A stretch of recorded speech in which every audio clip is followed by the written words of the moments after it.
শতাব্দী Bengali কিচেনের সমস্ত বন্ধুদের স্বাগত জানিয়ে আজকের রান্না শুরু করছি। বেগুনি ভাজার পর 3 থেকে 4 ঘন্টা একেবারেই কিন্তু গরম বেগুনির মতো মুচমুচে থাকবে।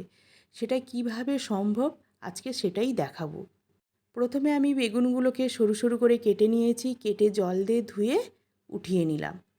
এরপর আমি বাটি মাপ করে নিয়েছি, একটু কম 1 বাটি খেসারি ডালের বেসন নিলাম। হাফ কাপ নিয়ে নিলাম চালের গুঁড়ো, যেটা হবে একটু মোটা দানার, আর হাফ কাপেরও কম নিচ্ছি সুজি।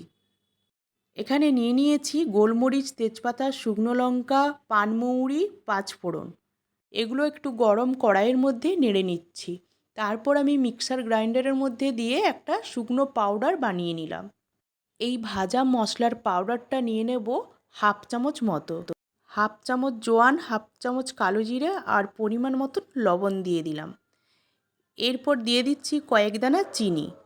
তারপরে অল্প অল্প জল দিয়ে আমি একটা পেস্ট তৈরি করে নেব। এই ভাজা মশলাটা দেওয়ার কারণ হচ্ছে বেগুনের টেস্ট কিন্তু খুব বেড়ে যাবে। একসাথে আমি সমস্ত কিছু দিয়ে ভালো করে ফেটিয়ে নিলাম। এরপর এটা আমি একটু রেখে দিচ্ছি 15 মিনিট মতো। আর এদিকে কড়াই বসিয়ে দিয়েছি, কড়াই গরম হয়ে গেছে, আমি তেলও দিয়ে দিলাম। 15 মিনিট পর দিয়ে দিলাম হাফ চামচেরও কম খাওয়া সোডা। তারপর ভালো করে মিশিয়ে নিলাম, মিশিয়ে সঙ্গে সঙ্গে কিন্তু বেগুনিগুলো ভেজে নেব। এরপর ব্যাটারটার মধ্যে বেগুনগুলো দিয়ে দিলাম, বেগুনগুলো চুবিয়ে ভালো করে ডুবন্ত তেলে আমি ভেজে নিচ্ছি।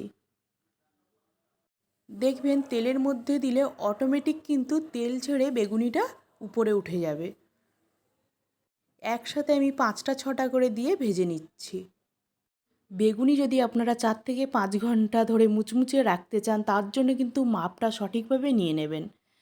1 কাপ খেসারি ডালের বেসনের সাথে নিয়ে নেবেন হাফ কাপ মতো চালের গুঁড়ো, যেটা একটু মোটা দানার হবে। আর নিতে হবে হাফ কাপেরও কম একটু সুজি। সমস্ত কিছু ভালো করে মাখিয়ে 15 মিনিট রেখে দেবেন। আর বেগুনিগুলো যখন ভাজবেন তার ঠিক একটু আগেই খাওয়া সোডাটা মিশিয়েই বেগুনিগুলো ভেজে নেবেন। বেগুনি ভাজা কমপ্লিট। আমি এখন গরম গরম খিচুড়ির সাথে সার্ভ করে দিচ্ছি। আজকের রান্না কেমন হলো অবশ্যই কিন্তু জানাবেন। টাটা।